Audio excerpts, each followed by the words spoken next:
Cześć, z tej strony Agnieszka z Pastel Garden. Bohaterką dzisiejszego odcinka jest hortensja i to nie jedna, bo opowiem Wam o hortensjach bukietowych, ogrodowych i krzewiastych. Która jest która, czym się różnią, co lubią, a czego nie lubią?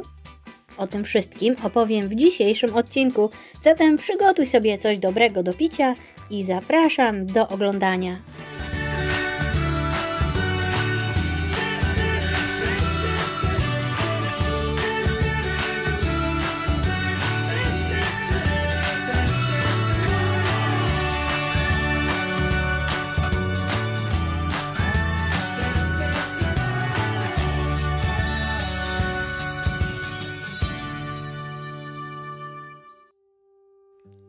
Jak widzicie, u nas dzisiaj mocno wieje i mam cichą nadzieję, że nie zwieje mi tego w bukieciku, przynajmniej do końca tego ujęcia. Mam przed sobą 4 różne kwiaty hortensji. Wybrałam Vanille Fraise, Strong Annabelle, Limelight i Otaksę. Dodam, że kwiaty niektórych z nich potrafią być znacznie większe niż te, które leżą przede mną i co ciekawe, ich wielkość w dużej mierze zależy od nas, między innymi od wiosennego cięcia. Co więcej, możecie również zmienić kolor kwiatów hortensji ogrodowych z różu na fiolet czy nawet niebieski. Jak to zrobić? Za chwilę wszystko Wam pokażę i opowiem, co lubią i czego nie lubią hortensje, czym się różnią, co zrobić, by miały więcej kwiatów, która z nich jest idealna dla początkujących ogrodników, a która wymaga więcej troski, która z nich preferuje więcej słońca, a która poradzi sobie nawet w półcieniu. Zabiorę Was również w plener, by pokazać, jak wygląda kwitnący hortensjowy żywopłot i opowiem, która z hortensji poradzi sobie w donicy na tarasie i jeszcze przetrwa zimę bez okrywania. Także przygotowałam dla Was wiele konkretów i inspiracji. Zanim jednak przejdę do szczegółów, zapraszam Was do subskrypcji, bo na tym kanale znajdziecie mnóstwo ogrodowych inspiracji, ciekawostek na temat roślin oraz trików ogrodowych, które z pewnością Wam się przydadzą. A jeżeli wciśniecie dzwoneczek, YouTube powiadomi Was za każdym razem, kiedy pojawi się tu mój nowy film. Przyznam Wam, że ja cały czas walczę z wiatrem, musiałam już złapać kilkukrotnie te kwiatuszki. A od której hortensji zaczniemy dzisiejszą opowieść? Od tej, która kwitnie u nas jako pierwsza, czyli Strong Annabelle. Strong Annabelle jest hortensją krzewiastą, inaczej zwaną drzewiastą i na rynku pojawiła się w 2004 roku w stanie Michigan. Nazwana jest również Incredible.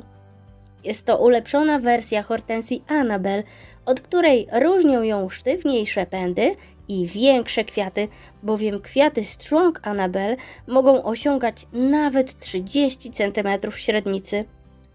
Jak widzicie, początkowo są limonkowe, później białe, a kiedy przekwitają, znowu stają się limonkowe. Liście są duże i ząbkowane na brzegach. Strong Annabelle kwitnie bardzo obficie, w zależności od stanowiska, od czerwca do września, bowiem im więcej ma słoneczka, tym szybciej produkuje swoje wielkie białe pompony. Warto jednak dodać, że ta odmiana świetnie poradzi sobie również na stanowiskach półcienistych, czyli dokładnie tak jak w naszym ogrodzie. Na tym bowiem stanowisku mają one słońce tylko wcześnie rano. Krzewy Strong Annabelle dorastają do około 1,5 metra wysokości i w pierwszym roku po posadzeniu przydadzą Wam się podpory, bowiem ich korzonki są jeszcze za płytko i pędy mogą się pokładać, co jest całkiem naturalne. Tak samo było również i u nas. Kwiaty pojawiają się na pędach jednorocznych, dlatego bardzo ważne jest wiosenne cięcie, które pobudza roślinę do wypuszczania nowych pędów. I tu zdradzę Wam trik. Jeżeli wiosenne cięcie wykonacie niżej, czyli nad drugim lub trzecim oczkiem, wówczas pędów będzie mniej, ale kwiaty będą dużo większe. Jeżeli natomiast przytniecie ją wyżej, czyli na przykład na wysokości 50 cm, to pędów będzie znacznie więcej, ale kwiaty będą dużo mniejsze. Przyznam Wam, że wiosną zrobiłam eksperyment i część krzewów przycięłam niżej, a część wyżej i tu widać tę różnicę bardzo wyraźnie. I aby pędy były jeszcze silniejsze, konieczne jest również odpowiednie nawożenie i oczywiście podlewanie, bo jedyne czego hortensje nie lubią to susza. A co dzieje się, kiedy hortensja ma za sucho? Otóż po prostu gubi ona liście. Dodam, że odmiana ta jest bardzo odporna na mróz i przetrwa temperaturę nawet do -30 stopni bez okrywania. Tę odmianę mamy drugi rok i jak widać radzi sobie całkiem nieźle, mimo że ma sporą konkurencję, bo jak wiadomo koło żywopłotu nic nie lubi rosnąć. Przy okazji powiem Wam, że gdybym mogła zakładać żywopłot na nowo, na pewno nie byłyby to tuje. Ale o żywopłocie jeszcze opowiem i to nie byle jakim, bo naprawdę bardzo pięknie kwitnącym. Kolejną odmianą, która kwitnie u nas jako druga, czyli zaraz po Strong Annabelle, jest hortensja ogrodowa Otaxa.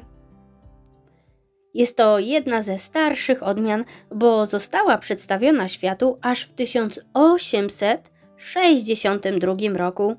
Do Europy sprowadził ją lekarz i botanik Philipp Franz von Siebold i nazwał ją imieniem swojej żony Otaksy. Bardzo romantycznie, prawda? Krzew ma zwartą budowę i osiąga 120 cm wysokości i tyle samo szerokości. Pędy są sztywne i nie ma mowy o pokładaniu się. Hortensje ogrodowe teoretycznie kwitną od czerwca do jesieni. W naszym ogrodzie kwiaty pojawiają się w lipcu, a ich średnica wynosi około 12 cm, czyli dużo mniej niż kwiaty Strong Annabelle.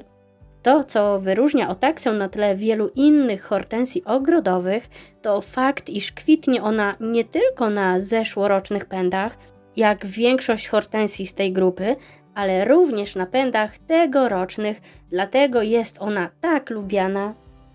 Kwiaty początkowo są limonkowe, a następnie zmieniają kolor na różowy bądź fioletowy. I tu zdradzę Wam trik ogrodowy. Jeżeli chcecie, by hortensja zmieniła kolor kwiatów z różowego na fioletowy, to wystarczy, że bardziej zakwasicie podłoże.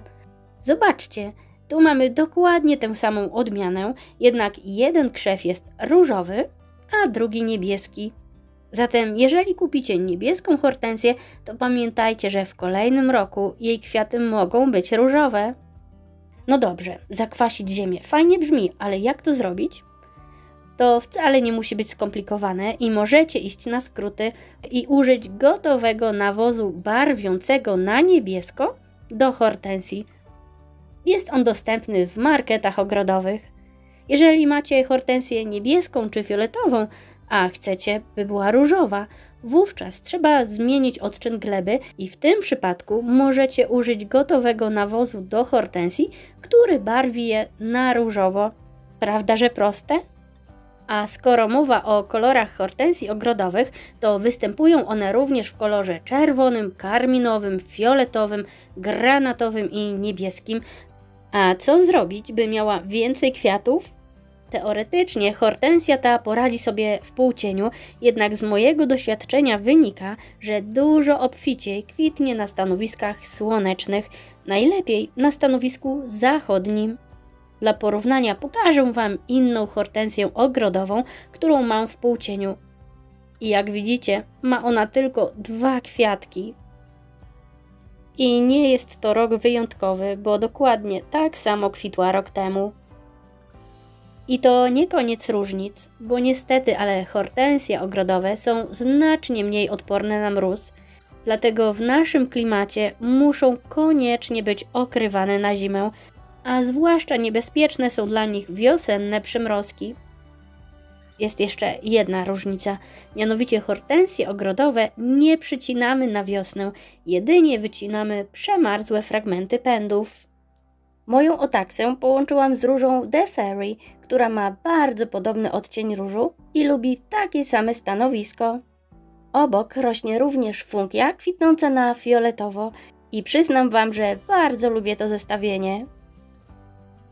Kolejna grupa hortensji to hortensje bukietowe.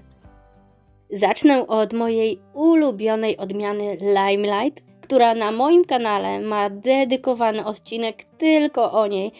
Mówię tam o tym, co hortensja symbolizuje, jak ją rozmnażać i wiele innych ciekawych informacji, także zapraszam do odwiedzin.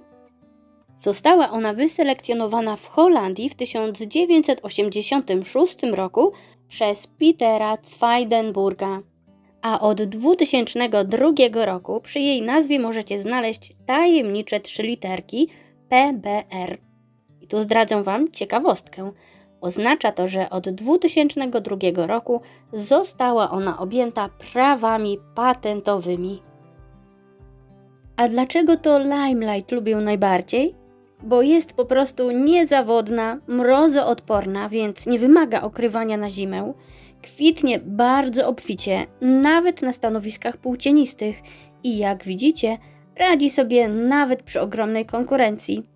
Za moimi hortkami rosną bardzo wysokie cisy, jabłoń, hibiskus, a i tak kwitnie bardzo obficie, ma piękne, dorodne kwiaty, które początkowo są w kolorze limonkowym, a następnie kremowo-białym i ten jasny kolor bardzo długo wygląda świeżo na krzewie. Przebarwia się dopiero pod koniec września, dostając delikatnego rumieńca. Przy okazji dodam, że obok niej rosną również floksy wiechowate i róże. Kwitnie ona od lipca do października na tegorocznych pędach, a jej kwiaty mogą osiągać średnicę nawet 35 cm. Jak widzicie, ich kształt jest stożkowy i jest to cecha charakterystyczna dla wszystkich hortensji bukietowych. Wielkość kwiatów również zależy od Was i zasada jest dokładnie taka sama jak w przypadku hortensji Strong Annabelle, czyli w okolicach marca pobudzamy ją do wypuszczania nowych pędów poprzez wiosenne cięcie. Jeżeli zetniemy ją na wysokości około 3 oczka, wówczas kwiatów będzie mniej, ale będą większe. A jeżeli zetniemy ją wyżej, czyli na wysokość około 50 cm bądź i jeszcze wyżej, to kwiatów będzie więcej, ale będą mniejsze. Ponadto wiosną wycinamy wszystkie pędy, których średnica jest cieńsza od ołówka. Pędy odmiany Limelight są zawsze sztywne i nie wymaga ona podpór. I zdecydowanie polecam ją dla początkujących ogrodników.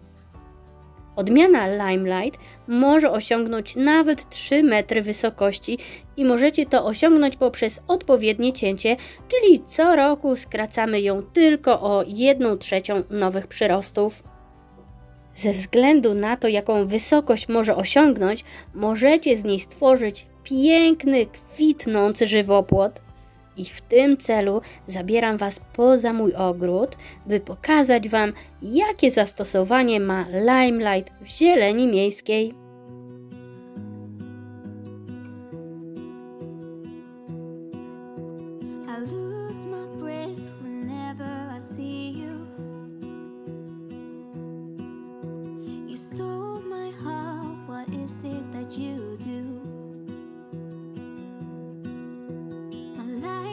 Great till you added colors.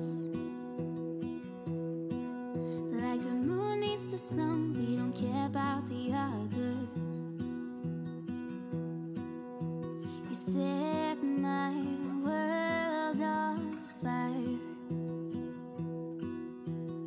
You're my heart's desire. I just wanna love you, just wanna hold you, just wanna be with you till we grow old. Please tell me you'll stay or take me away. I want you for myself every single day. Nie wszystkie hortensje bukietowe są tak wysokie i występują również takie, które spokojnie możecie sadzić w donicy. Odmiana, którą widzicie, to Magical Matterhorn. Przetrwała ona zimę w tym właśnie koszu na tarasie i to bez okrywania. Jedyne, o czym trzeba pamiętać, to regularne podlewanie, nawet zimą, i oczywiście wiosenne cięcie i nawożenie. Przy okazji mam dla Was kolejny trik ogrodowy. Nie wiem, czy wiecie, ale hortensje są kawoszkami. Co prawda, zamiast kawy w filiżance czy ulubionym kubku zdecydowanie preferują formę fusów, które są dla nich świetnym nawozem, zakwaszają bowiem delikatnie glebę oraz dostarczają wielu ważnych składników odżywczych, m.in. azotu, fosforu, potasu i wapnia. Przy okazji, ważna uwaga, pamiętajcie, że od września zmieniamy już sposób nawożenia wszystkich roślin i zaczynamy używać specjalnych nawozów jesiennych. Dlaczego jest to tak ważne, by zmienić nawóz na jesienny? Ponieważ nie pobudza on rośliny do wzrostu, a wręcz przygotowuje ją do zimy. Na koniec zostawiłam francuską odmianę Vanille Fraise, która jest bardzo podobna do Limelight, tyle że jej kwiaty bardzo szybko dostają różowego rumieńca. Została ona wprowadzona na rynek we Francji w 2005 roku przez 3 braci Renaud. Dorasta ona do około 2 metrów wysokości i około 2 metrów szerokości, a jej kwiatostany mogą osiągnąć nawet 40 cm średnicy, czyli ma ogromny potencjał. My prowadzimy ją niczym na pniu, bo poniżej rosną kwiaty cebulowe i zależało mi na wolnej przestrzeni w jej dolnych partiach, stąd jej kwiaty są mniejsze i wygląda ona niemal jak hortensjowy parasol. Kwitnie tak jak wszystkie odmiany bukietowe, czyli od lipca do października. Omówiłam już wszystkie różnice, więc warto powiedzieć również o cechach wspólnych. Każda z hortensji lubi glebę próchniczą, wilgotną, o lekko kwaśnym odczynie. Nie lubią one suszy i wszystkie bez wyjątku są piękną ozdobą naszych ogrodów. Dodatkowo kwiaty można ścinać do wazonów, tworząc piękne bukiety. A jakie są Wasze ulubione odmiany hortensji? Czy macie je w swoich ogrodach? Jestem bardzo ciekawa Waszych odpowiedzi. Jeżeli spodobał Wam się ten odcinek, proszę o jego polubienie i podzielenie się nim z Waszymi znajomymi, którzy również kochają ogród. A jeżeli nadal ze mną jesteś, proszę daj mi znać i zostaw zielone serduszko w komentarzu. Zapraszam Was również na mój instagramowy profil Pastel Garden. Na koniec mam dla Was oczywiście deser z muzycznym tłem, zatem zostańcie ze mną do końca tego odcinka. Tymczasem pozdrawiam Was bardzo serdecznie i do zobaczenia w kolejnym filmie. Pa, pa! Stand by you when you're falling, when the river is calling. I said I love you forever. We can make it together. What goes up must come down. There's lots of friendly faces all around, and nothing's ever lifting me higher than a touch of your sweet desire. Well, we're all built and right. We just have to hold on through the night. As long as we are watching the fire, we'll be safe from the devil's choir. I stand by you when you're falling, when the river is calling. I said I love you forever. We can